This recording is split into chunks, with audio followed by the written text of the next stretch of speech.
ကိုဘဝကိုကိုပြန်ပြီးတော့ကြည်ပါအမြဲတမ်းမြင့်နေမှာမဟုတ်ဘူးဟုတ်လားဒါကြောင့်မာနတွေနဲ့မပြောပါနဲ့ဒေါသတွေနဲ့မပြောပါနဲ့ပြောခြင်းနဲ့ဆိုရင်လေးပဲ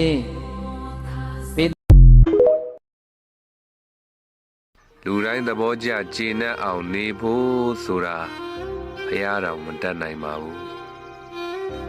သူတို့အကြိုက်ကိုလိုက်ပြီးနိုင်တဲ့အခါမှာပြားရည်ထက်ပူချိုမိန်ကြပြီးအကြိုက်မတွေ့တော့ခုဖြစ်ဆဲမှလည်းမြင်လိုက်တယ်ပြက်သွားတဲ့အချိန်လေးမှလည်းမြင်လိုက်တယ်အသိဉာဏ်တွေကတတိနဲ့တမ္ပဇင်ညာတွေကရင်းကျက်လာတဲ့အခါကျတော့ဖြစ်ချင်းသိတဲ့အနေအထားမျိုးရောက်လာတယ်အဲ့ဒါကြတော့ဖြစ်ချင်းပြက်ချင်းကိုချက်ချင်းသိလောကမှာလူဖြစ်တဲ့အချိန်ဟာအခွင့်ကောင်းမယ်နော်မမေ့ကြနဲ့လူဘဝရတဲ့အချိန်ဟိုကိစ္စဒီကိစ္စမအားသေးဘူးဆိုပြီးတော့ကုသိုလ်ကောင်းမှုလုပ်ဖို့ရမေ့မနေကြလူဘဝဟာကုသိုလ်လုပ်ဖို့ရအခွင့်ကောင်းကြီး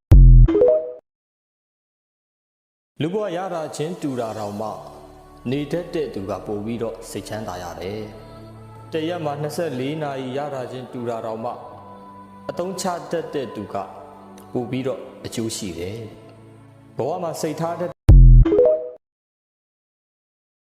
မနှက်ပြန်ဆိုတာနေရမလားသိရမလားဆိုတာဘယ်သူအတွက်မှမသိကြပါဘူးဒါကြောင့်ဒီနေ့အသက်ရှင်တုန်းမှာကုသိုလ်စိတ်နဲ့နေပါ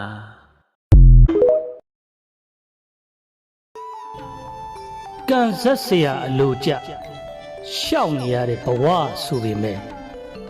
တခါတလေဟန်ချက်တွေကပြတ်ထွက်လို့မတက်လွဲခဲ့ရတယ်ကံဆိုပေမဲ့လေ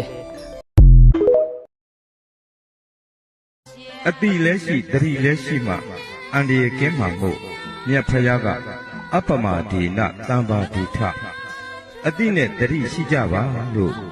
45ဝါတိုင်းတိုင်းအချိန်ခါကာလမှာအကျိန်ပေါင်း